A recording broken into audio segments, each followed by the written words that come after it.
الحمد لله رب العالمين والصلاة والسلام على سيد الأنبياء والمرسلين محمد وآله وصحبه أجمعين. أما بعد، فقد قال الله تبارك وتعالى في القرآن المجيد والفرقان الحميد: أعوذ بالله من الشيطان الرجيم، بسم الله الرحمن الرحيم.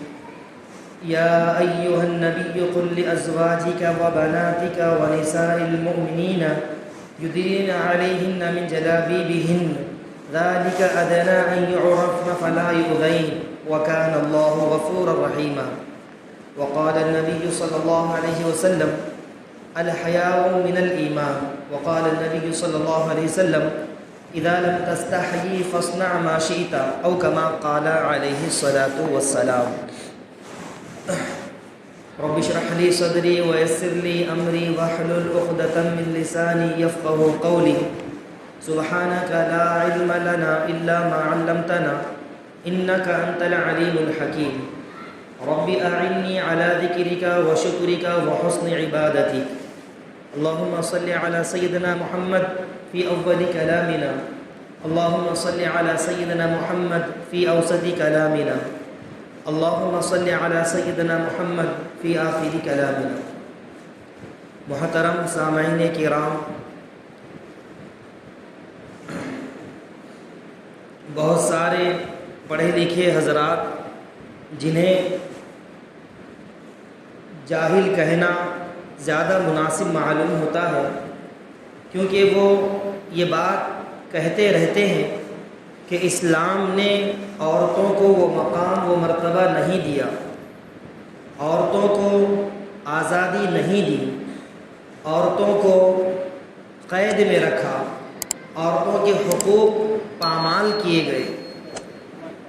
حالانکہ اگر اسلام کا مطالعہ کیا جائے تو یہ بات سامنے آتی ہے کہ جتنے حقوق عورتوں کے اسلام نے دیے ہیں، کسی مذہب نے، کسی تہذیب نے وہ حقوق عورتوں کو نہیں دیے.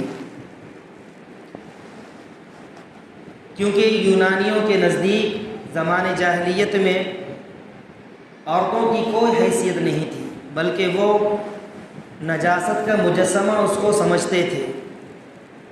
رومیوں کے نزدیک بھی عورتوں کی کوئی عزت و وقار، کوئی اہمیت نہیں تھی، کوئی حقوق ان کو نہیں دیے جاتے تھے. عرب کا یہ حال تھا کہ ایک آدمی جتنی چاہے شادیاں کرتا اور جس کو چاہے چھوڑ دیتا، اور لڑکیوں کو زندہ درگور کر دیا جاتا، یعنی پیدائش کے بعد لڑکی کی زمین میں دفن کر دیا جاتا تھا. یہ عرب کا حال تھا.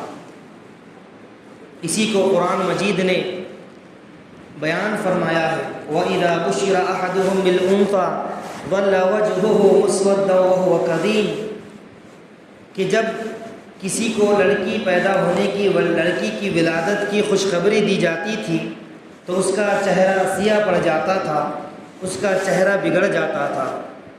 يَتَوَارَىٰ مِنَ الْقَوْمِ مِنْ سُوءِ مَا بُشِّرَ بِهِ، اور وہ لوگوں سے اس طرح منہ چھپاتا گھومتا تھا جیسے اسے کوئی بری خبر دی گئی ہو. أَيُمْسِكُهُ عَلَىٰ هُونٍ أَمْ يَدُسُّهُ فِي التُّرَابِ، اب وہ لوگوں سے جب منہ چھپاتا ہو پھرتا اور یہ خیال کرتا کہ کیا میں اسے، لڑکی کو اپنے گھر میں رکھوں، ذلت و رسوائی کے ساتھ اپنے گھر میں اس کو پالوں، یا پھر اس کو زندہ درگور کر دوں. أَمْ يَدُسُّهُ فِي التُّرَابِ، کیا اسے میں زمین میں زندہ دفن کر دوں. اللہ تعالیٰ آگے ارشاد فرماتے ہیں: أَلَا سَاءَ مَا يَحْكُمُونَ، بہت ہی برا وہ فیصلہ کرتے تھے جو وہ فیصلہ کرتے تھے. ایک صحابی رسول صلی اللہ علیہ وسلم، اللہ کے رسول صلی اللہ علیہ وسلم کی خدمت میں حاضر ہوئے اور عرض کرنے لگے: یا رسول اللہ، میرے گود میں جو یہ بچی ہے یہ میری حقیقی بیٹی نہیں ہے، یہ میری بھتیجی ہے، میرے بھائی کی بیٹی ہے، لیکن اس سے مجھے بے انتہا محبت ہے، اور میں آپ کو ایک واقعہ سنانا چاہتا ہوں کہ جب آپ ہمارے درمیان نہیں آئے تھے، جب آپ ہمارے درمیان اسلام کا پیغام نہیں لائے تھے، آپ کو نبوت عطا نہیں کی گئی تھی، اسلام کا امن والا، اسلام کا رحمت والا پیغام آپ نے ہمارے سامنے پیش نہیں کیا تھا۔ اس وقت ہم بہت زیادہ سخت دل تھے، بہت زیادہ ظلم کرنے والے تھے، دلوں میں سختی تھی۔ اللہ کے رسول صلی اللہ علیہ وسلم نے پوچھا کہ بتاؤ وہ کیا واقعہ ہے؟ ان صحابی نے عرض کیا یا رسول اللہ، زمانے جاہلیت میں جب ایک مرتبہ میں گھر سے سفر کے لیے نکلا اور سفر پر ہی تھا تو میرے گھر میں ایک لڑکی کی ولادت ہوئی، ایک لڑکی پیدا ہوئی۔ جب وہ لڑکی پیدا ہوئی تو میں سفر پر ہی تھا، میری بیوی نے مجھ سے اس کی پیدائش کے بارے میں بات چھپائی رکھی، بتلایا نہیں۔ میں کافی عرصے کے بعد لوٹا تھا، اس وجہ سے اس نے چھپایا تھا کہ کہیں میں اس کو زندہ درگور نہ کر دوں، اس کو زمین کے اندر دفن نہ کر دوں۔ اس ڈر سے، اس خوف سے اس نے مجھ سے چھپائے رکھا اور برابر اس کی تعلیم و تربیت اور اس کی پرورش کرتی رہی۔ ایک مرتبہ میں اپنے گھر کے صحن میں بیٹھا ہوا تھا، اچانک 6 سال کی بچی آتی ہے اور میرے گلے سے لگ جاتی ہے اور مجھے ابا ابا کہہ کر پیار کرنے لگتی ہے، میری داڑھی پر کنگھی کرنے لگتی ہے، سر کے بالوں میں کنگھی کرنے لگتی ہے، مجھے پیار کرتی ہے، ابا ابا پکارتی ہے۔ اس کے باوجود بھی میرے دل میں اس کے تعلق سے ذرا بھی محبت پیدا نہیں ہوئی، نہ ہی محبت کا جذبہ پیدا ہوا۔ پھر میرے ذہن میں وہی خیال آیا زمانے جاہلیت والا کہ میں ایک لڑکی کو اپنے گھر میں پرورش کروں، ایک لڑکی میرے گھر میں پلے بڑی ہو، یہ تو بڑی ذلت و رسوائی کی بات ہے۔ یہ زمانے جاہلیت والا خیال میرے ذہن سے نہیں نکلا، لہٰذا میں نے ارادہ کیا کہ ایک مرتبہ گھر میں وہ کھیل رہی تھی، میں نے کہا کہ بیٹا اپنے کو گھومنے جانا ہے، میں تمہیں کہیں گھما کر لے آتا ہوں، اور گھر والوں کو کہہ دیا کہ اسے تیار کر لو، اور مکمل اور پختہ ارادہ کر لیا کہ میں اسے کہیں دور جنگل کے میدان میں لے جا کر دفن کر دوں گا۔ وہ بچی تیار ہوئی، میرے ساتھ چلنے لگی، جنگل کی طرف ہم نکلے، میدان کی طرف ہم پہنچے، میں گڑھا کھودنے لگا۔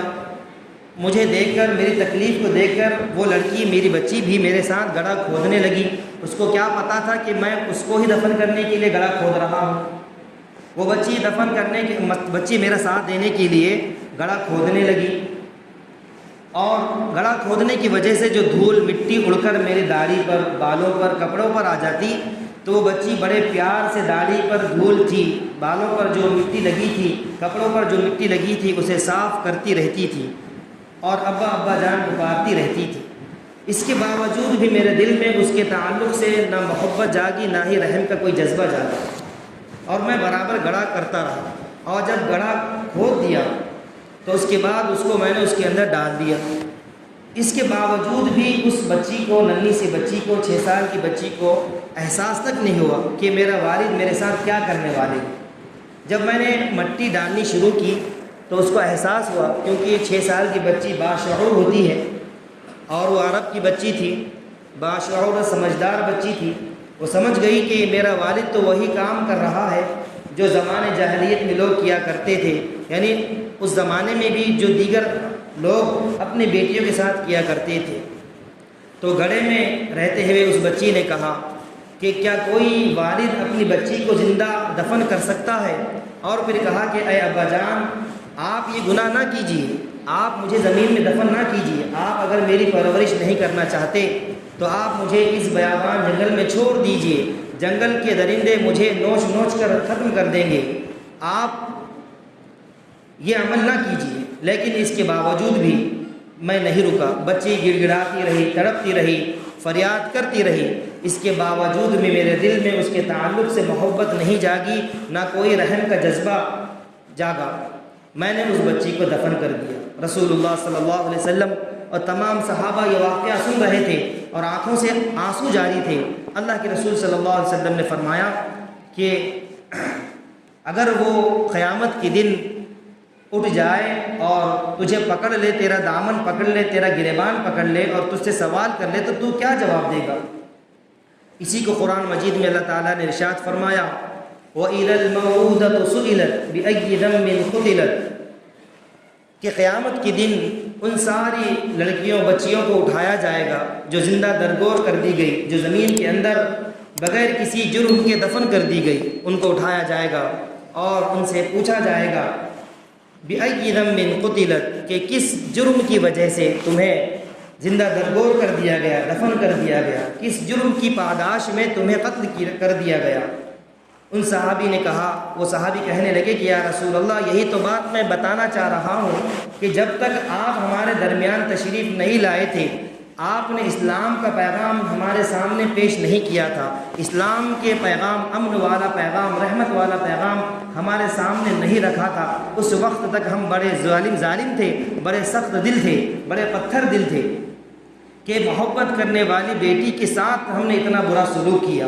اور آج جب آپ ہمارے درمیان ہیں، آپ نے اسلام کا، رحمت کا، امن و امان کا پیغام ہمارے سامنے پیش کیا، آج ہمارا یہ حال ہے کہ اب یہ میری بھتیجی، یہ میرے بھائی کی بچی ہے، میری بھتیجی جو میرے گود میں ہے، اس سے میں بے انتہا محبت کرتا ہوں۔ اور ایک زمانہ وہ تھا کہ جب قرآن نہیں آیا تھا، ایک زمانہ وہ تھا کہ جب آپ کے نبوت کا اعلان نہیں ہوا تھا، ایک زمانہ وہ تھا کہ جب آپ نے اسلام کا، امن کا اور رحمت کا پیغام ہم تک نہیں پہنچایا تھا۔ وہ زمانہ اور یہ زمانہ بہت فرق محسوس ہوتا ہے کہ اس زمانے میں اپنی حقیقی بیٹی کو زندہ درگور کرنے پر ہم راضی تھے، اور یہ زمانہ ہے کہ اپنے حقیقی بیٹی نہ ہونے کے باوجود بھی ہم ان سے دلی محبت رکھتے ہیں۔ اللہ کے رسول صلی اللہ علیہ وسلم نے سارے انسانوں کے سامنے عورتوں کے حقوق بیان فرمائے، عورتوں کے حقوق بیان کیے، ان کا مقام و مرتبہ بیان فرمایا، تب جا کر ان لوگوں کے دلوں میں لڑکیوں کی اتنی محبت رچ بس گئی تھی۔ محترم دوستوں، سامعین کرام، عورتوں کے 4 درجے ہوتے ہیں، 4 حیثیتیں ہوتی ہیں۔ ایک حیثیت عورت کی بیوی کی ہوتی ہے، ایک حیثیت عورت کی ماں کی ہوتی ہے، ایک حیثیت، ایک مقام مرتبہ عورت کا بیٹی کا ہوتا ہے، ایک حیثیت، ایک مقام مرتبہ بہن کا ہوتا ہے۔ چاروں حیثیتوں کو، چاروں درجوں کو اللہ کے رسول صلی اللہ علیہ وسلم نے کھول کھول کر بیان فرمایا، اور ہر ایک کا مقام و مرتبہ، ہر ایک کی فضیلت بیان فرمائی۔ ایک عورت جو ماں کی حیثیت رکھتی ہے، اللہ تعالیٰ نے اس کے تعلق سے قرآن مجید میں فرمایا وَقَضَىٰ رَبُّكَ أَلَّا تَعْبُدُوا إِلَّا إِيَّاهُ وَبِالْوَالِدَيْنِ إِحْسَانًا إِمَّا يَبْلُغَنَّ عِندَكَ الْكِبَرَ أَحَدُهُمَا أَوْ كِلَاهُمَا فَلَا تَقُل لَّهُمَا أُفٍّ، کہ اللہ تعالیٰ نے اپنی عبادت کرنے کا جو حکم دیا کہ میری عبادت کرو، میرے علاوہ کسی کی عبادت مت کرو، اور ساتھ ہی ساتھ یہ حکم بھی فرمایا کہ اپنے والدین کے ساتھ حسن سلوک کرو، اپنے والدین کو، ماں باپ کو ذلیل نہ کرو، ان کو جھڑکو مت، اف تک کہنے سے منع کیا۔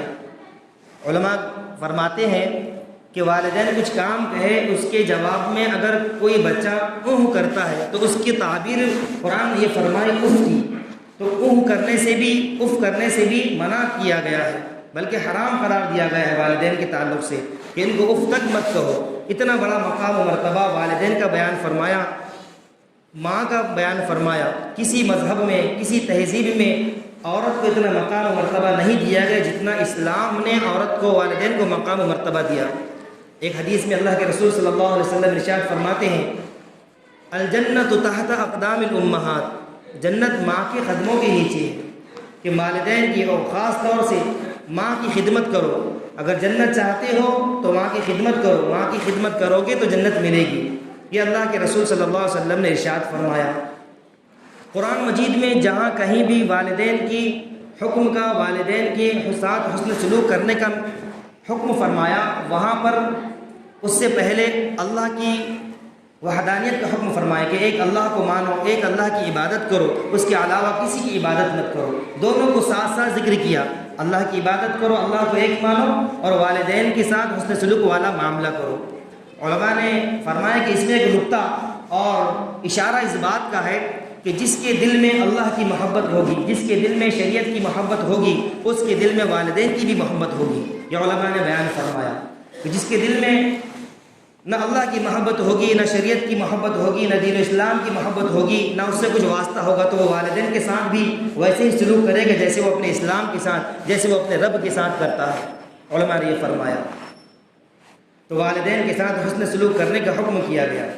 ایک صحابی رسول نے اللہ کے رسول صلی اللہ علیہ وسلم سے دریافت کیا کہ یا رسول اللہ، میرے حسن سلوک کا سب سے زیادہ کون مستحق ہے؟ اللہ کے رسول صلی اللہ علیہ وسلم نے ارشاد فرمایا امو کا، تمہاری ماں۔ پھر وہ صحابی نے سوال کیا کہ یا رسول اللہ، پھر اس کے بعد کون زیادہ حقدار ہے میرے حسن سلوک کا؟ اللہ کے رسول صلی اللہ علیہ وسلم نے فرمایا ثم امو کا، پھر جواب دیا کہ تمہاری ماں۔ اسی طرح دوسری مرتبہ، تیسری مرتبہ سوال کیا تو تیسری مرتبہ بھی جواب عرض کیا رسول اللہ صلی اللہ علیہ وسلم نے ثم امو کا، کہ تمہاری ماں زیادہ حسن سلوک کرنے کی حقدار ہے، کہ تمہارے حسن سلوک کی زیادہ حقدار تمہاری والدہ ہے۔ جب چوتھی مرتبہ اللہ کے رسول صحابی نے اللہ کے رسول صلی اللہ علیہ وسلم سے دریافت کیا کہ یا رسول اللہ، میرے حسن سلوک کے سب سے زیادہ حقدار کون ہے؟ تو پھر اللہ کے رسول صلی اللہ علیہ وسلم نے فرمایا کہ تمہارا باپ۔ تو یہ حقوق اسلام نے عورتوں کے تعلق سے بیان فرمائے ہیں جو کسی مذہب میں، کسی تہذیب میں اتنے حقوق، اتنا مقام و مرتبہ نہیں دیا گیا۔ دوسری حیثیت عورت کی بہن کی ہوتی ہے۔ بہن کے تعلق سے یہ فرمایا گیا کہ اگر والدین نہ ہو تو بھائیوں کی ذمہ داری ہے کہ ان کی حفاظت کرے، ان کی نگہداشت کرے، ان کی تعلیم و تربیت کا بندوبست کرے، اور جب وہ شادی کے قابل ہو جائے تو اسلام کے پابند خاوند سے، اسلام کے پابند مرد سے اس کا نکاح کرا دے۔ یہ بھائیوں کی ذمہ داری بیان کی گئی، اور اگر کسی وجہ سے وہ گھر واپس آ جائے، کسی وجہ سے گھر لوٹ جائے، تو یہ بھائیوں کی ذمہ داری ہے والدین کی غیر موجودگی میں کہ ان کی دیکھ بھال کرے، انہیں رکھے، اچھے سے رکھے، ان کے ساتھ حسن سلوک والا معاملہ کرے۔ ایک حیثیت عورت کی ہوتی ہے بیٹی کی، اور یہ بیٹی کی حیثیت اتنی اہم حیثیت ہے، اتنی اہم کہ یہی ایک بیٹی آگے چل کر ماں بنتی ہے، یہی ایک بیٹی بہن بنتی ہے، یہی ایک بیٹی بیوی بنتی ہے۔ تو یہ اس کی حیثیت بیٹی ہونے کی حیثیت سے بہت اہم حیثیت ہے۔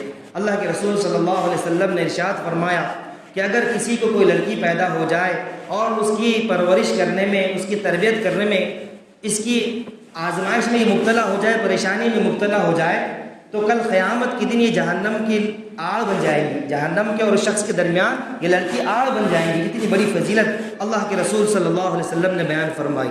اور مسلم شریف کی روایت ہے، حضرت انس رضی اللہ تعالیٰ عنہ جس کے راوی ہے، فرماتے ہیں من عال جاریتین حتی یبلغ جاء یوم القیامت انا وہو وضم اصابعہ۔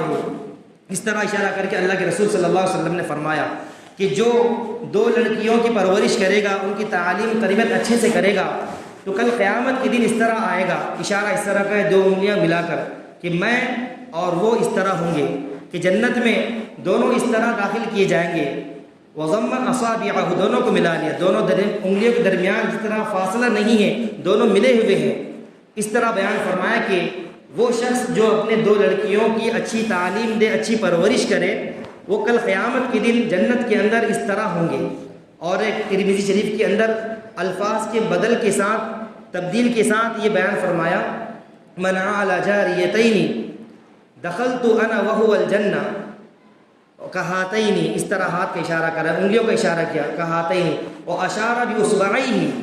ترمذی شریف کی روایت ہے کہ میں اور قیامت کے دن، میں اور وہ جو اپنی دو بچیوں کی تربیت کرے گا، تعلیم ان کو دے گا، ان کے اچھے سے پرورش کرے گا، کل قیامت کے دن جنت کے اندر ہم دونوں ایک ساتھ ہیں۔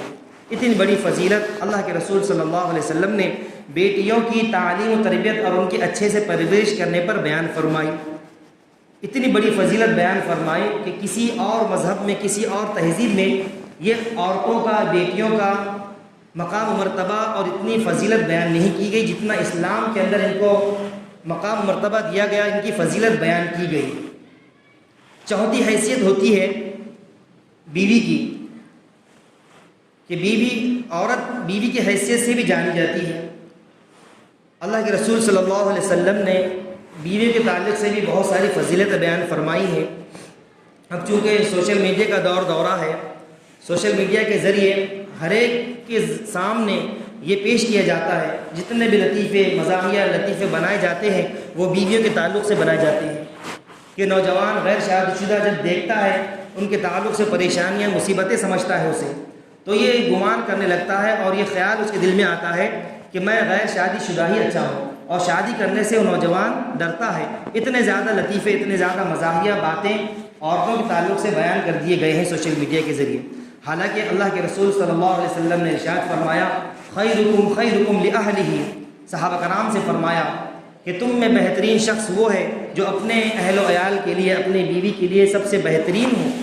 اگرچہ کہ کوئی شخص لوگوں کے سامنے بہت اچھا بنتا پھرتا ہو، لوگوں کے سامنے اس کی تعریف بیان کی جاتی ہو، اس کا مقام و مرتبہ بیان کیا جاتا ہو، اگر وہ اپنی بیویوں کے ساتھ اچھا نہیں ہے تو حقیقی معنی میں وہ شخص اللہ کے نزدیک اور رسول اللہ صلی اللہ علیہ وسلم کے نزدیک اچھا نہیں ہے۔ خیرکم خیرکم لأہلہ فرمایا اللہ کے رسول نے کہ تم میں سب سے بہترین شخص وہ ہے کہ جو اپنے بیویوں کے ساتھ اچھا رہتا ہو۔ بہت سارے لوگ باہر تو بہت اچھی اردو، بہت اچھی لغات کے ساتھ باتیں کرتے ہیں اور دین و اسلام کی باتیں کرتے ہیں، انسانیت کی حقوق کی باتیں کرتے ہیں، ظلم کے تعلق سے باتیں کرتے ہیں، لیکن ان کا یہ حال ہوتا ہے کہ گھر میں اپنی بیوی کے ساتھ تعلق برابر نہیں، اپنی بیوی کے ساتھ رویہ برابر نہیں، اپنی بیوی پر ظلم کیا کرتا رہتا ہے اور اس کے حقوق ادا نہیں کرتا۔ تو ایسا شخص کتنا ہی اچھا تعریف کے لائق باہر لوگوں کے سامنے ہو، لیکن وہ حقیقت میں اللہ اور اس کے رسول کے نزدیک اچھا نہیں کہلائے گا۔ آگے اللہ کے رسول صلی اللہ علیہ وسلم نے ارشاد فرمایا وَأَنَا خَيْرُكُمْ لِأَهْلِي، اور میں تمہاری بنسبت اپنے گھر والوں کے لیے سب سے بہتر ہوں۔ اللہ کے رسول صلی اللہ علیہ وسلم نے عورتوں کے اتنے سارے حقوق بیان فرما دیے، بیوی ہونے کی حیثیت سے، بیٹی ہونے کی حیثیت سے، ماں ہونے کی حیثیت سے، بہن ہونے کی حیثیت سے، ساری فضیلتیں، سارے مقام و مرتبات جو اسلام میں دیے گئے سارے کے سارے اللہ کے رسول صلی اللہ علیہ وسلم نے بیان فرما دیے۔ اور میرے محترم دوستوں، ہم مسلمان ہیں، ایمان والے ہیں، اللہ پر ایمان رکھتے ہیں، ہم خاندانی مسلمان ہیں اور ہم مسلمان ہیں، ہمیں کسی نے مجبور نہیں کیا اسلام پر باقی رہنے کے لیے، یا اسلام چھوڑنے کے لیے اگر کوئی مجبور کیا تو ہم نے اسلام چھوڑا بھی نہیں۔ اور بعض لوگ وہ ہیں جو اسلام میں ابھی ابھی داخل ہوتے ہیں، ان کو بھی کسی نے اسلام پر مجبور نہیں کیا، وہ اپنی خوش دلی کے ساتھ اسلام پر باقی ہیں، اسلام پر قائم ہے، استقامت کے ساتھ زندگی گزارتے ہیں۔ تو ہم مسلمان ہیں، بحیثیت مسلمان ہم پر کیا حقوق عائد ہوتے ہیں، ہم پر اللہ کا کیا حق لازم ہوتا ہے، کیا عائد ہوتا ہے، تو اللہ اور اس کے رسول جو حکم فرما دے اسے بلا چوں چرا مان لینا یہ ایک مسلمان کا حق ہے، یہ اللہ کا ہم پر حق ہے کہ ہم اللہ کے احکام کو، رسول اللہ صلی اللہ علیہ وسلم کو، طریقوں کو اور شریعت کے احکامات کو بلا چوں چرا مان لیں، اس کو اپنا لیں۔ کوئی اس میں دلیل تلاش کرنے کی ضرورت پیش نہیں کہ جب ہمارے سامنے اللہ کا حکم ہو، رسول اللہ صلی اللہ علیہ وسلم کا طریقہ ہو تو پھر ہمیں پیچھے ہونے کی اور اس میں کچھ ڈاوا ڈول ہونے کی ضرورت نہیں، بلکہ اسے بلا چوں چرا بسر تسلیم اور اپنے سر کو جھکاتے ہوئے تسلیم کر لینا چاہیے۔ یہ ایک مسلمان کی شان ہونی چاہیے۔ بہت سارے لوگ یہ کہتے ہیں کہ اس میں کیا رکھا ہے، پردے میں اسلام تھوڑی رکھا ہے، کہ سارا اسلام صرف پردے میں ہی ہے، کہ سارا اسلام صرف داڑھی میں ہی ہے، کہ داڑھی ہم رکھ لیں، نمازیں پڑھ لیں، کیا سارا اسلام اسی میں رکھا ہے؟ ہم بھی مسلمان ہیں، ہم بھی قرآن کو مانتے ہیں، ہم بھی اللہ کو مانتے ہیں، ہم بھی نبی کو مانتے ہیں، ہم بھی قرآن کو جانتے ہیں، مانتے ہیں۔ سارا اسلام تو پردے میں نہیں رکھا۔ پردے کے تعلق سے جب کہا جاتا ہے، علماء کرام کہتے ہیں، واعظین کہتے ہیں، مقررین کہتے ہیں، تو پھر یہ اعتراض ہوتا ہے کہ سارا اسلام اسی میں تھوڑا رکھا ہے۔ بہت سارے لوگ ایک ایک چیز کو اسلام کی یہ بول کر اور یہ سمجھ کر چھوڑ دیتے ہیں کہ سارا اسلام اسی میں تھوڑی رکھا ہے، اور اسلام کے ایک ایک حکم کو چھوڑتے چلے جاتے ہیں یہاں تک کہ سارا اسلام ان کی زندگی سے نکل جاتا ہے اور وہ دھرے کے دھرے رہ جاتے ہیں، ان کے ہاتھ اسلام سے، ایمان سے خالی ہو جاتے ہیں۔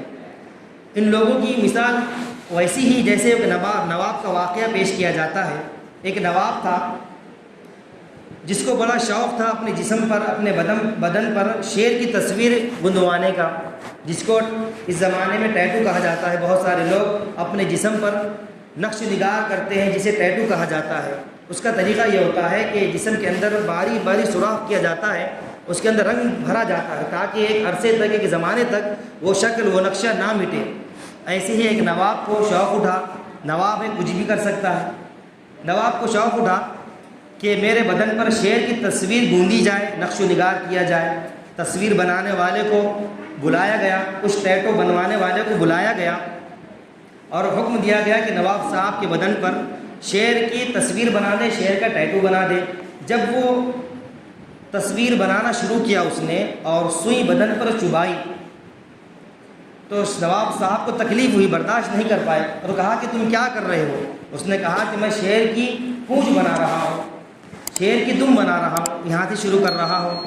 تو نواب صاحب کہنے لگے کہ تکلیف کی وجہ سے کہنے لگے کہ بہت سارے شیر دم کے بغیر ہوتے ہیں، پونچھ کے بغیر ہوتے ہیں، لہذا تم بغیر دم کا بغیر پونچھ کا شیر بناؤ۔ پھر وہ دوسری جگہ سے شروع کرنے لگا، سوئی چبائی، تکلیف ہوئی اور برداشت نہیں ہوئی نواب صاحب کو۔ نواب صاحب کہنے لگے کیا کر رہے ہیں؟ اس نے کہا کہ میں شیر کے پیر بنا رہا ہوں۔ نواب صاحب کہنے لگے کہ بہت سارے شیر پیر کے بغیر ہوتے ہیں، لہذا تم پیر کے بغیر اس کو بنا دو۔ اسی طرح ایک ایک عضو کو بنانے جب شروع کیا اس مصور نے، اس ٹیٹو بنانے والے نے، نواب صاحب کہتے رہے کہ اس کے بغیر بھی شیر ہوتا ہے، پیٹ کے بغیر بھی شیر ہوتا ہے، پیٹھ کے بغیر بھی شیر ہوتا ہے، ہاتھ کے بغیر بھی شیر ہوتا ہے۔ اس طرح ایک ایک کر کے وہ ساری نقش سے محروم رہ گئے اور ان کی جسم پر نقش نگار ہو ہی نہیں سکا، شعر بن ہی نہیں سکا۔ ایسے ہی ہمارا اس زمانے میں مسلمانوں کا حال ہے کہ اسلام میں اس کی کیا ضرورت ہے؟ اسلام اس پر تھوڑی ٹکا ہے کہ اسلام اس پر منحصر تھوڑی ہے، داڑھی کے بغیر بھی اسلام ہو سکتا ہے، پردے کے بغیر بھی اسلام ہو سکتا ہے، زکوٰۃ کے بغیر بھی اسلام ہو سکتا ہے، نماز کے بغیر بھی اسلام ہو سکتا ہے۔ تو میرے بھائیوں، ویسے ہی ہمارا حال ہے کہ جیسے نواب صاحب ایک ایک عضو کو شیر کے بنانے سے رہ گئے اور اپنے جسم پر اس کا نقش و نگار نہیں بنوانے دیا، ویسے ہی وہ سارے عضو سے محروم رہ گئے۔ اسی طرح ایک مسلمان اپنی زندگی سے ایک ایک حکم کو، اللہ کے ایک ایک حکم کو، نبی کے ایک ایک طریقے کو چھوڑ کر یہ سوچ کر کہ اس کے بغیر بھی اسلام ہو سکتا ہے، اس کے بغیر بھی اسلام ہو سکتا ہے، اس کے بغیر بھی ہم مسلمان رہ سکتے ہیں، یہ سوچ کر وہ اسلام سے ہاتھ دھو بیٹھ رہا، اسلام سے کوسوں دور چلا جا رہا۔ تو اسلام کے اندر پردے کی بڑی اہمیت بیان کی گئی، بڑی اہمیت۔ اللہ کے نبی کو اللہ تعالیٰ نے فرمایا یا ایھا النبی قل لازواجک وبناتک ونساء المؤمنین، اے نبی آپ اپنی بیویوں سے، آپ اپنی بیٹیوں سے، آپ عورتوں سے، امت کی ماؤں سے یہ کہہ دیجیے یدنین علیہن من جلابیبہن، کہ اپنے اوپر پردہ ڈھانپ لیا کرے، اپنے چہرے کو چھپا دیا کرے۔ پردے کا پورا حکم اس کے اندر بیان کیا گیا اس آیت کے اندر۔ حالانکہ کس کو بیان کیا جا رہا ہے؟ نبی کو، اور کس کے لیے؟ ازواج مطہرات کے لیے، وہ ازواج مطہرات کہ جن کے بارے میں قرآن میں فرمایا گیا وَإِذَا سَأَلْتُمُوهُنَّ مَتَاعًا فَاسْأَلُوهُنَّ مِنْ وَرَاءِ حِجَابٍ، کہ جب پردے کا حکم آ گیا، صحابہ کرام ازواج مطہرات سے مسئلے دریافت کیا کرتے تھے، سوالات جواب ان کے ہوا کرتے تھے، پردے کے اندر ہوا کرتے تھے، پردے کا حکم آ چکا تھا۔ تو ان کو یہ حکم کیا جا رہا ہے کہ اے نبی آپ اپنی بیوی سے کہہ دیں کہ پردے کا پابند رہیں، پردے کے پابند رہیں۔ وہ امہات و ازواج مطہرات کہ وہ امت کی خواتین کی سب سے اعلیٰ ترین عورتیں ہیں، سب سے افضل ترین عورتیں ہیں، وہ امت کی مائیں ہیں، حقیقی ماؤں سے زیادہ ان کا مقام و مرتبہ ہے۔ ان کو یہ کہا جا رہا ہے یا ایھا النبی قل لازواجک وبناتک ونساء المؤمنین یدنین علیہن من جلابیبہن، اور آگے وَإِذَا سَأَلْتُمُوهُنَّ فَاسْأَلُوهُنَّ مِنْ وَرَاءِ حِجَابٍ، یہ حکم آ رہا ہے، کس کو آ رہا ہے؟ ازواج مطہرات کو، کہ جو پہلے سے ہی پردے کیا کرتی تھی، کہ جب تم بات کرو تو کسی غیر محرم سے نرمی سے بات مت کرو، لچکدار آواز میں بات مت کرو، بلکہ آواز کو بگاڑ کر بات کرو۔ یہ ان صحابیات کو حکم ہو رہا ہے، اور وہ کن سے بات کرتے تھے؟ اصحاب کرام، صحابہ کرام سے، کہ جن کے عظمت کا، تقدس کا بیان اور اقرار، اور اللہ تعالیٰ نے وہ سرٹیفکیٹ قرآن مجید میں دے دیا رضی اللہ عنہم ورضوا عنہ، کہ اللہ ان سے راضی اور وہ اللہ سے راضی ہے۔ ایسی مقدس ہستیوں کو، ایسی پاکیزہ شخصیتوں کو یہ حکم ہو رہا ہے کہ جب بات کرو تو نرمی سے بات مت کرو غیر محرموں سے، اور غیر محرم حضرات سے پردے کا حکم ان کو دیا جا رہا ہے، بلکہ ان کو حکم، ان پر یہ آیت نازل کر کے یہ پردے کی حقیقت کو بیان کیا جا رہا ہے کہ پردے کی اہمیت کتنی اہمیت ہے۔ دوستوں، بزرگوں، آج پردے کی اہمیت ختم ہوتی جا رہی ہے، دلوں سے نکلتی جا رہی ہے۔ ہم دیکھتے ہیں کہ سوشل میڈیا کے ذریعے بہت ساری باتیں سامنے آتی ہیں، ویڈیوز، تصویریں، کہ فلاں نے اسلام قبول کر لیا، فلاں اسلام کی پابند ہو گئی اور وہ باحجاب زندگی گزار رہی ہے، حالانکہ چہرہ اس کا کھلا ہے، کپڑے اس کے چست ہے، نازیبا اس کے کپڑے ہیں، بے حیائی کے تعلق سے وہ آگے ابھی بھی ہے، لیکن پھر بھی یہ کہا جاتا ہے کہ ماشاء اللہ اسلام کی پابند ہو گئی ہے۔ پردے کا اہتمام کہیں کھلاڑی کے تعلق سے عرض کیا جاتا ہے، کہیں کسی ہیروئن کے تعلق سے یہ پیش کیا جاتا ہے کہ وہ اسلام کی پابند ہو گئی، حالانکہ اس کا چہرہ کھلا ہوتا ہے۔ اور ہمارے درمیان یہ بات مشہور ہے کہ اسلام میں پردہ ضرور ہے اور پردہ ضرور کرنا چاہیے، لیکن یہ بات مشہور ہو گئی ہے کہ پردہ چہرے کا نہیں ہے۔ حالانکہ جسم کے اندر جو چیز ایکٹریشن والی ہے، کشش والی ہے، وہ چہرے کی ہی، کہ چہرہ دیکھ کر ہی آدمی قریب ہوتا ہے، چہرہ دیکھ کر ہی آدمی کسی سے دور ہوتا ہے، چہرے کے اندر وہ کشش ہوتی ہے۔ اسی کا پردہ قرآن مجید میں 22 پارے میں اللہ تعالیٰ نے فرمایا یدنین علیہن من جلابیبہن، کہ پردہ کا حکم صحابیات کے ذریعے قیامت تک کے آنے والی تمام مائیں بہنوں کو یہ دیا گیا ہے کہ پردہ کیا کرے، پردے کا اہتمام کرے۔ اور یہ اعتراض غیر مسلموں کی جانب سے خود دانشور پڑھے لکھے جو جاہل دین کے اعتبار سے ہوتے ہیں، ان کی طرف سے یہ اعتراض ہوتا ہے کہ عورتوں کو ان کے حقوق نہیں دیے جاتے، عورتوں کو آزادی اسلام کے اندر نہیں۔ حالانکہ میں نے آپ کے سامنے تمام باتیں پیش کر دی کہ عورت بحیثیت ماں، عورت بحیثیت بیٹی، عورت بحیثیت بیوی، عورت بحیثیت بہن، کہ اس کے کیا کیا حقوق ہے اور ان کی کیا کیا ذمہ داری ہم پر عائد ہوتی ہے، ان کا کیا مقام مرتبہ ہے، ان کی کیا فضیلتیں ہیں، ساری کی سارے میں نے آپ کے سامنے بیان فرما دی۔ اور بہت سارے یہ لوگ اعتراض کرتے ہیں کہ تم اپنی ماؤں بہنوں کو پردہ کرواتے ہو، کیا تم اپنے محلے کی، اپنے آس پڑوس کو بد نظر اور بد اخلاق سمجھتے ہو، اس وجہ سے پردہ کراتے ہو، تم ہمیں اسلام والا مسلمان نہیں سمجھتے؟ یہ اعتراض ہوتا ہے، بڑا لچر اعتراض ہے۔ حالانکہ اگر آپ اپنی دکان بند کر کے جیسے نماز کو آئے ہیں، کہ دکان کھلی کر کے رکھ کر آئے ہیں یا دکان بند کر کے آئے ہیں؟ جب دکان رات میں بند کرتے ہیں، فیکٹری، کمپنی، جو بھی شو روم بند کرتے ہیں تو کیا کھلا رکھ دیتے ہیں؟ حالانکہ بہت ساری دکانیں ایسی ہیں جن کے اطراف میں سارے مسلمان بستی کے درمیان وہ دکان پائی جاتی ہے، پھر بھی اس کو تالا لگایا جاتا ہے، اس کی حفاظت کے سارے ذرائع اختیار کیے جاتے ہیں۔ کیوں کی جاتے ہیں؟ کیا آپ کو آس پاس پڑوس پر بھروسہ نہیں؟ کیا آپ سب کو چور سمجھتے ہیں؟ کیا آپ سب کو ڈاکو سمجھتے ہیں؟ نہیں، بلکہ اس کی حفاظت کے طور پر اس کو تالا لگاتے ہیں اور اس کی حفاظت کے سارے ذرائع اپناتے ہیں۔ اسی طرح اسلام میں جو عورت کو پردہ کیا گیا ہے، اور ایک مسلمان جب اپنی بیوی کو، ایک مسلمان جب اپنی ماں کو، اپنی بیٹی کو، بہن کو پردہ کرواتا ہے تو وہ کٹر پندی نہیں ہوتا، وہ لوگوں پر شک کرنے والا نہیں ہوتا، وہ اپنی بیوی، ماں، بہن پر شک کرنے والا نہیں ہوتا، بلکہ وہ اسلام کا پابند ہوتا ہے، بلکہ اس کے اندر اللہ کا ڈر، رسول اللہ صلی اللہ علیہ وسلم کا طریقہ کوٹ کوٹ کر بھرا ہوا ہوتا ہے، جس کی وجہ سے وہ اسلام کا پابند بنا ہوا ہوتا ہے۔ جس طرح آپ کو دکان بند کرنے پر لوگوں پر اعتراض نہیں، لوگوں کو آپ پر اعتراض نہیں، اسی طرح ایک شخص جب اپنی بیوی، بچی، بہن، ماں کو پردہ کرواتا ہے تو کسی کو کوئی اعتراض بھی نہیں ہونا چاہیے۔ اور جو چیز جتنی قیمتی ہوتی ہے اس کی حفاظت اتنی ہی زیادہ کی جاتی ہے۔ اللہ تعالیٰ نے انسان کا جسم بنایا، جسم کے اندر سب سے قیمتی چیز انسان کا دماغ ہے۔ انسان کا دماغ، اگر انسان کے سارے اعضاء صحیح سالم رہے اور اس کا دماغ بھیجا پھٹ کر باہر آ جائے، ہم دیکھتے ہیں ایکسیڈنٹ کے ذریعے بہت سارے سر پھٹ جاتے ہیں، بھیجے باہر آ جاتے ہیں، کیا وہ زندہ رہ پاتا ہے؟ نہیں، کیونکہ وہ جسم کی سب سے قیمتی چیز ہے، اور جسم کی سب سے قیمتی چیز ہونے کی وجہ سے اللہ تعالیٰ نے بھی اس کو بڑا محفوظ رکھا ہے کہ بال ہے، چمڑا ہے، ہڈی ہے، گوشت کے چادر ہے، پھر وہ ہڈیوں کے اطراف میں محفوظ طریقے سے محفوظ ہے۔ جس طرح ایک قیمتی دماغ کی حفاظت کی جاتی ہے، اللہ تعالیٰ نے عقلی دلیل کے طور پر انسان کے جسم کو بنا کر یہ بتلا دیا کہ جو چیز جتنی قیمتی ہوتی ہے اس کی اتنی حفاظت کی جاتی ہے۔ اسلام کے اندر، شریعت کے اندر، مسلمانوں کے اندر عورتوں کا بہت اہمیت ہے، عورتوں کا مقام و مرتبہ بڑا ہے، ان کی فضیلتیں بہت بیان کی گئی، تو جتنی اہمیت کی چیز ہوتی ہے اتنی ہی چھپائی جاتی ہے۔ اسی لیے ایک مسلمان اپنی ماں، بہن، بیٹی کو پردے کا اہتمام کرتا ہے اور کرواتا ہے۔ آئے دن یہ باطل جو ہے مسلمانوں کو گمراہ کرنے کی کوشش کرتا ہے، اور وہ چاہتا ہے، اور شیطان کے ماننے والے لوگ یہ چاہتے ہیں کہ کسی طرح ایک مسلمان بے حیا ہو جائے، کسی طرح مسلمان بے پردہ زندگی گزارے، اسلام سے ہٹ کر زندگی گزارے۔ حالانکہ اللہ کے رسول صلی اللہ علیہ وسلم نے ارشاد فرمایا الحیاء من الایمان، حیا ایمان کا جز ہے، حیا ایمان کا حصہ ہے۔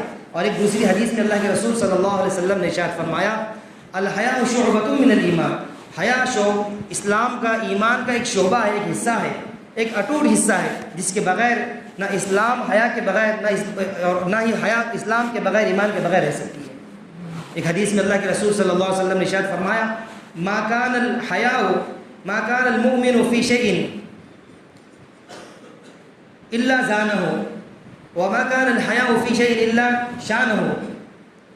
حدیث کے الفاظ آگے پیچھے ہو رہے ہیں کہ ما كان في شيء الا شانه وما كان الحياء في شيء الا زانه. یہ حدیث کے الفاظ ہیں کہ کوئی چیز کہ جس چیز کے اندر حیا اور شرم آ جاتی ہے، وہ حیا و شرم اس چیز کو زینت بخشتی ہے، اس کی خوبصورتی میں اضافہ کر دیتی ہے، اور جس چیز کے اندر سے حیا اور شرم ختم ہو جاتی ہے تو پھر وہ چیز بے حیثیت ہو جاتی ہے، اس کی کوئی حیثیت باقی نہیں رہتی، اس کی خوبصورتی بھی، اس کی زینت بھی باقی نہیں رہتی. اللہ کے رسول صلی اللہ علیہ وسلم نے ایک اور حدیث بیان فرمائی کہ تمام انبیاء نے اپنے ماننے والوں کو یہ پیغام دیا، اور تمام انبیاء اپنے ماننے والوں کو یہ کہا کرتے تھے اذا لم تستحی فاصنع ما شئت، کہ جب تم سے حیا چلی جائے تو پھر تم جو چاہے کرو. ایک حدیث میں یہ فرمایا گیا کہ حیا اور ایمان دونوں ایک ساتھ رہتے ہیں. حیا اور ایمان، جب حیا ہوگی تو ایمان ہوگا، حیا نہیں ہوگی تو ایمان بھی نہیں ہوگا. جہاں حیا وہاں ایمان، جہاں ایمان وہاں حیا، دونوں چیزیں ایک ساتھ رہتی ہیں. کوئی ایک چیز بھی ختم ہو جائے تو دوسری چیز خود بخود ختم ہو جاتی ہے. حدیث کے اندر اللہ کے رسول صلی اللہ علیہ وسلم نے فرمایا. اور آج اسی حیا کو ختم کرنے کی باطل طرح طرح سے پروپیگنڈے اختیار کرتا ہے، طرح طرح سے حربے اختیار کرتا ہے. انہی حربوں میں سے ایک حربہ بے حیائی والا کہ جو 14 فروری کو آنے والا ہے کالجز میں، اور مسلم معاشرے نے جس کو سب سے پہلے قبول کیا وہ ہے ویلنٹائن ڈے کا دن، کہ جس دن عاشقین اور عشاق لوگ اپنی محبت کا اظہار کرتے ہیں، ایک دوسرے کو گفٹ دیتے ہیں، پھول دیتے ہیں. نہ جانے اس مہینے میں کتنے خرافات ہوتے ہیں، چاکلیٹ ڈے، کس ڈے، حق ڈے، نہ جانے کون سے ڈے بے حیائی کے دن ہوتے ہیں، جو اسلام اور اسلام کے ماننے والوں کے اندر بھی یہ رائج ہو چکے ہیں. بڑی بے حیائی والی باتیں ان کے اندر آ گئی ہیں. جو بے حیائی کو عام کرنے کا جو انہوں نے قانون بنایا تھا اور جو چاہتے تھے باطل، وہ آج مسلمانوں کے اندر پائی جاتی ہے. کالج کے اندر فلاں فنکشن کے نام پر نہ جانے کیسی خرافات، نہ جانے کیسی بے حیائی آ رہی ہے، اور اس کو مسلمان اپنا رہا ہے، اور کسی پر اعتراض نہیں، کوئی ان کی خبر گیری کرنے والا نہیں. سب سے بڑی ذمہ داری سرپرستوں پر ہے، والدین پر ہے کہ وہ اپنی بچیوں کی نگہداشت کریں کہ وہ کہاں جاتی ہے، کہاں پڑھتی ہے، کہاں جاتا ہے، کس سے ملتا ہے. موبائل اگر اس کے پاس ہے تو اس کا پورا خیال رکھیں، کہاں ٹیچر کے نام پر کہاں جا رہی ہیں. یہ میں ہر بار وقتاً فوقتاً کہتے رہتا ہوں. تو باطل جو بے حیائی کو عام کرنا چاہتا ہے، اسی میں حربوں میں سے ایک حربہ ویلنٹائن ڈے کا ہے. ویلنٹائن ڈے کیا ہے، اس کی حقیقت کیا ہے، اس کے تعلق تاریخوں میں بہت سی باتیں ذکر کی گئی ہیں. بعض روایتوں سے معلوم ہوتا ہے کہ یہ ایک بادشاہ تھا، بہت بڑی رعایا تھی اس کی، اور اس بادشاہ کی رعایا پر، اس کے ملک پر دوسرے بادشاہ نے حملہ کر دیا اور منصوبہ بنا دیا. اس بادشاہ نے عام اعلان کر دیا کہ صرف جنگ میں فوجی ہی نہیں لڑیں گے بلکہ عوام بھی میدان میں اتر کر مد مقابل کا مقابلہ کرے گی. یہ اعلان کرنے کے باوجود بھی جب جنگ ہوئی تو فوجیوں کے علاوہ کوئی لوگ عام آدمی جنگ میں شریک نہیں ہوا. بادشاہ کو بڑا تعجب ہوا کہ میرے اعلان کرنے کے باوجود بھی لوگ گھروں سے نکلے نہیں، کیا وجہ ہے. اپنے وزیروں سے پوچھا، وزیروں بتلایا کہ ان کے دلوں میں میاں بیوی اور بچوں کی محبت رچ بس گئی ہے، جس کی وجہ سے وہ میدان میں نہیں آ سکے. اس کے بعد اس نے وہ قانون نافذ کر دیا. بڑا عجیب قسم کا بادشاہ تھا کہ شادی کوئی نہیں کرے گا، شادی پر پابندی، شادی پر بین لگا دیا اس بادشاہ نے. جب شادی پر بین لگ گیا تو انہی رعایا میں سے ایک شخص تھا ویلنٹائن نام کا، اس نے لوگوں کی چھپ چھپا کر شادی کروانی شروع کی اور خود بھی اس نے شادی کر دی. اور ایک روایت کے مطابق ویلنٹائن نے اس بادشاہ سے ہی شادی کی جس نے شادی پر پابندی لگا دی، جس کی وجہ سے اس کو پھانسی کی اور سولی پر چڑھا دیا گیا، یہ سزا دی گئی. اور بعض روایتوں سے یہ تاریخ میں یہ واقعہ ملتا ہے کہ ویلنٹائن نامی ایک شخص تھا اور ایسے علاقے میں رہتا تھا جہاں پر بہت زیادہ بت پرستی عام تھی، رومانیوں کے نزدیک بت پرستی عام تھی. اس نے عیسائیت قبول کر لیا. اب اس کی عیسائیت قبول کرنے کی وجہ سے رومانیوں نے اس کو پھانسی کی سزا دے دی. اور جب ایک عرصے کے بعد رومانیوں نے بھی عیسائیت قبول کر لی، اس وقت وہ اسلام تھا، حق پر تھے عیسائیت جب قبول کر لی تو انہوں نے اس کی یاد میں وہ دن منانا شروع کیا، اور وہ رواج اور سلسلہ اب تک چلا آ رہا ہے. اور بعض روایتوں سے معلوم ہوتا ہے کہ ویلنٹائن دیوی دیوتاؤں کا نام ہے، اس تاریخ کو اپنے دیوی دیوتا کی پوجا کرتے ہیں، جس کی وجہ سے اس کو عام کیا جا رہا ہے اور بے حیائی کو پھیلایا جا رہا ہے۔ اللہ تعالیٰ سے دعا ہے کہ اللہ تعالیٰ ہم سب کو ان حالات کو سمجھ کر اس کے شریعت کے مطابق زندگی گزارنے کی توفیق عطا فرمائے، اور بے حیائی سے ہمارے بچے بچیوں کی ساروں کی حفاظت فرمائے۔ وآخر دعوانا ان الحمد للہ رب العالمین۔